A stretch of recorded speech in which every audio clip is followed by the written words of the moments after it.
Okay, so let's talk a little bit more about the Spring Boot application we just created. All right, and ideally we'd like to send it over and deploy it on a Heroku and a remote server. Right, these instructions are for Heroku, but you can also install it for AWS. Right, so we let's create a generic Spring Boot web application, right, which we can then deploy on Heroku. So this assumes that you already have installed the Heroku CLI, and that you have already installed the Spring Boot CLI. Presumably you have MySQL, although we're not going to be using MySQL for a couple weeks, not just yet. But if you could do that as early as possible, that would allow us to, to help you out if you run into issues early on, instead of waiting till the assignment. Okay. All right, so we've done this already, right? So we created a Spring init -- dependencies equal web, right? We've done that already, which we already have it running. If we go into that directory, we can create an index page. Here, earlier I did it from the IDE, right? Or you can do it from the command line. We went into a source main. We created the web app directory. We went into the web app directory, and now we created an index.html. So welcome to the simplest Spring Boot web app on Heroku. Okay. We save that index page, and we can do a Maven clean install, which we've done already, and then you can run it from the command line, Java jar, and then the target, and then you can just point your browser to localhost 8080. Yes. So we already done this. So now we want to host this on a remote server, and we're going to be using Heroku. Okay, so first we'll need to create a repository. Make sure that our source is maintained, kept inside of a repository. So let's create a tab here. We're in the same directory. Whiteboard, lectures, server, Java. Right now we're not a repository. So notice it says that I'm not a repository. So let's create a repository, a Git repository. So we'll say git init. So initialize it. Now we are a repository. We're going to add all the content here. We'll say git add dot git status. So we have all this source code. Notice that let's see, we have source code here. Notice that the target directory is not here. See that? So it's smart enough to know that compiled classes shouldn't be in there, jar files shouldn't be in there. So definitely none of that should ever make it into source control. Right? Anything that can be regenerated on the fly, right, should never make it into source control. Or only actual source code. So we've added everything, and now we can do a commit, git commit, first commit. So if we've committed that into source control, it's still local, right? It's only into our local source control. And we're going to push it to Heroku. So in Heroku, we're going to log into Heroku, which I believe I've already done that already. So I'm already logged in. And now we're going to do Heroku Create. So Heroku Create. So what Heroku Create does is that it parses our directory structure and it realizes that this is a Java server application. Right? It looks at the POM file. It realizes that this is a Java server, not a Node.js server or a PHP server. Right? It's smart enough to tell. Right? So what it does is that it creates what it needs to deploy this as a Java server. Right? It also creates a default name for our application, right? That is guaranteed to be unique, okay, on the remote Heroku server. For us, it picked randomly damp lake. Ew. Okay, so it's ready. It also created a remote Git repository in Heroku. See that? git.heroku.com/damp lake and then a random number. Okay, so that's the remote repository that Heroku is keeping track of the source code. Okay, all right. So now Heroku knows about our application. Actually, no, not yet, not quite yet. Also notice here that it created a remote. For us. See that? Heroku. It created a remote for us. Before there was no remote. We can look at the verbose, what it actually points to, and notice that it actually points to. So this repository points to push the source code and also retrieve the source code from Heroku's Git repository. Right? It's pointing to the both. Right? So we could just push to this Heroku repository. We can say git push Heroku. Right? And also I think we only have one branch, git branch. Yeah, everything is master. Right? Ideally, you should never actually work on master. Right? Ideally, you should only ever work on a branch. Once you feel comfortable with that branch, right, you then merge it into master. Right? So again, I should never hear that, I made a mistake and I don't know how to get out of it.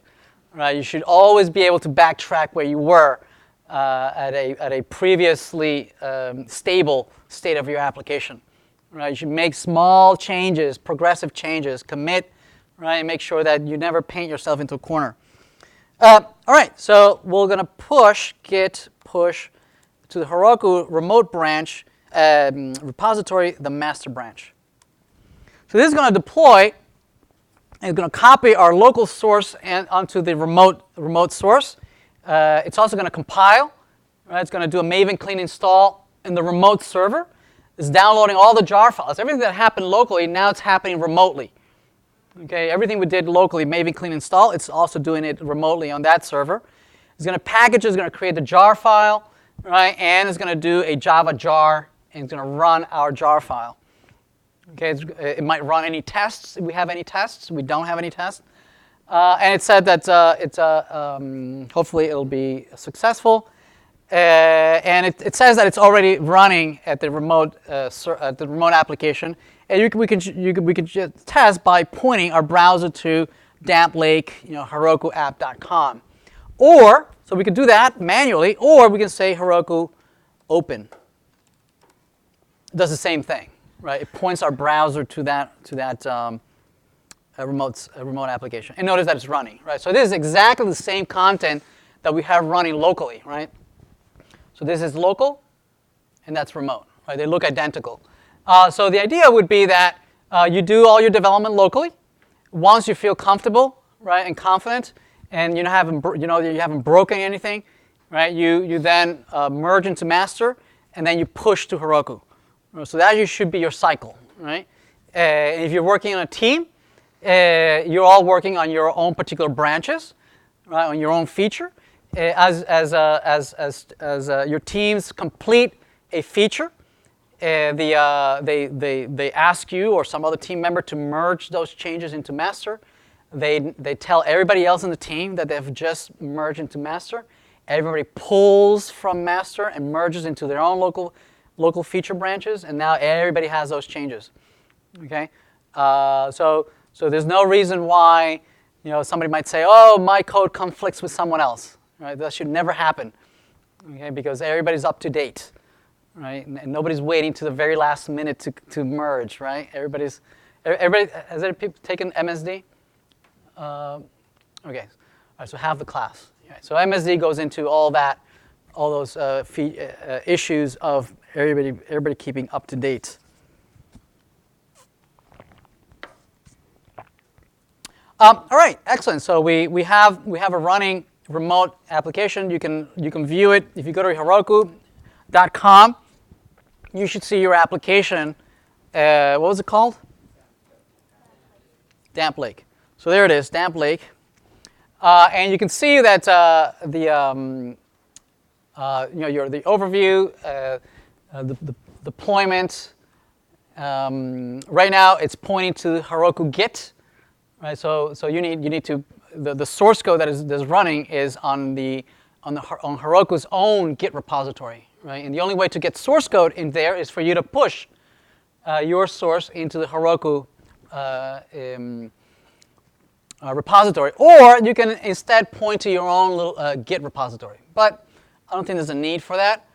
I think it's safer this way that you explicitly push the code onto Heroku, right? And this just shows you how to work with that. So additionally to having Heroku's repository, you should create your own Git repository. So in Git, in github.com, you should create a private repository. If you open Git you create your account using your edu account, you should be able to create private free accounts. Okay? If you didn't use your edu account, then your GitHub will try to charge you. Right, but if you opened up with your edu account, it should be free. So you should create a free repository. So let's create a new repository for this. So we'll call it whiteboard fall. So fall 2018, section 1, and this is, what do I call it? I forget. Lecture. So this will be server Java.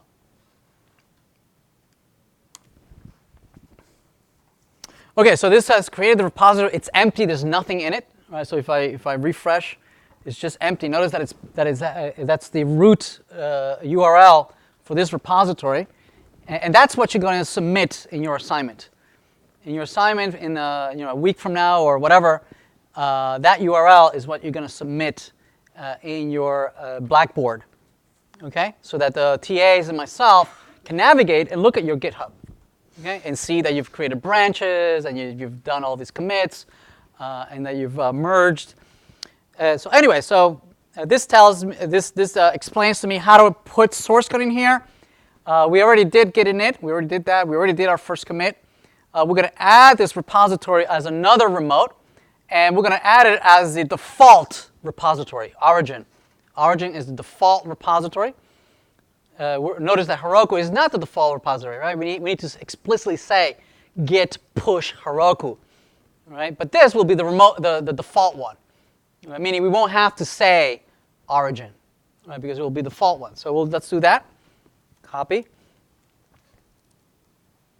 We'll add that. Now we have two remotes. Git remote. We have both. We have Heroku, the one that Heroku created. Now the one we just added, but this one's pointing to the one we just created, Janunzi, whiteboard,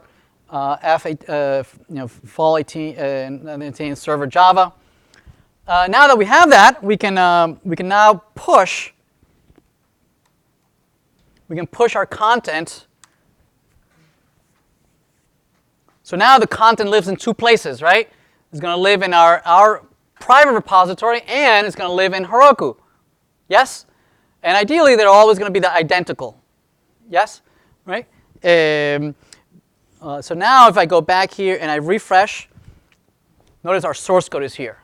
Our source code is here. So this is what you're going to submit as a requirement for this assignment so that TAs and myself can come in here, look at your source code, main, web app, right, and see your index file, right, with the welcome to webdev fall 2018. Yes? Yes?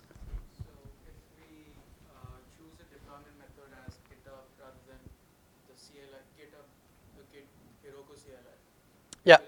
We don't have to maintain two remotes, right? Right, if you point to GitHub, correct. Yes, exactly. You can do that. That's a little bit, a little more dangerous. Although, I mean, since you have branches, you can always go back to another branch. That's fine. But this one typically will allow you to push to the GitHub and share with your other fellow team members without actually deploying it, right? Because you might be just sharing code and testing on your own local environments, right? And then once you feel comfortable, then deploying into Heroku. But that's fine.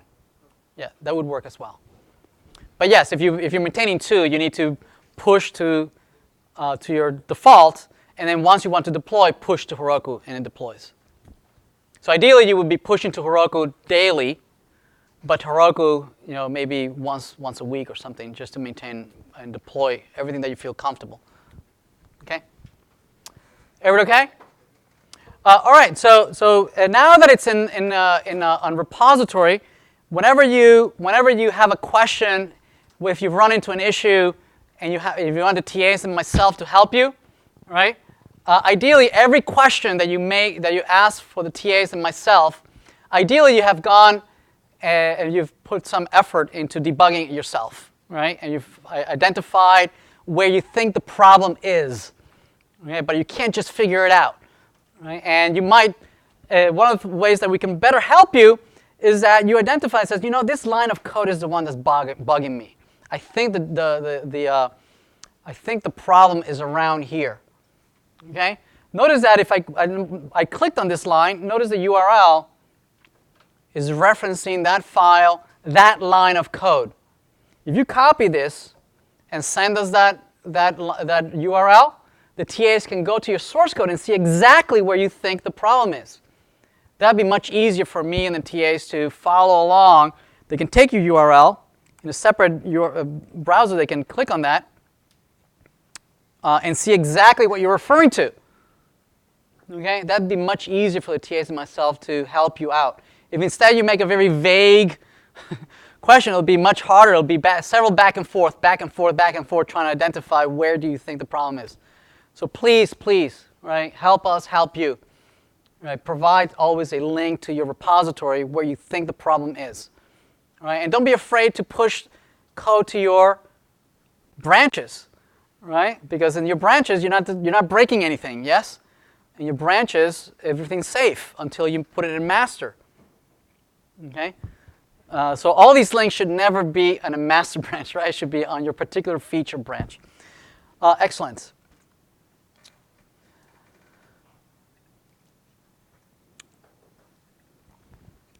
Right. So excellent. So we've deployed to Heroku. So we can also tail. Notice that we can tail the remote server. Any issues that are happening on the remote server, we can see the logs, you know, as things are happening on the remote server. That's pretty cool. We can rename the application. If we don't like damp lake, we can change it. We can say Heroku apps rename my very own app, and then you know, for instance, here CS 1234 summer 1. If you have references to this URL, then you'll need to change those references too. Right? But typically you won't. What else? Git. Yeah, this gives you an example on editing the Git config file if you need to change it manually. Typically, Heroku apps allows you to rename it and it'll change it for you. But if you run into issues, you can go and change it yourself manually. Okay.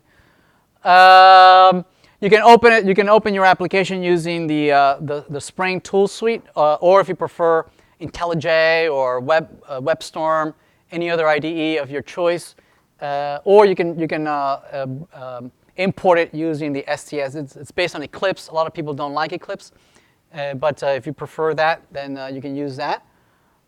And then the next thing would be to install a database, but we'll leave that for next week. All right, we'll install a database a little later.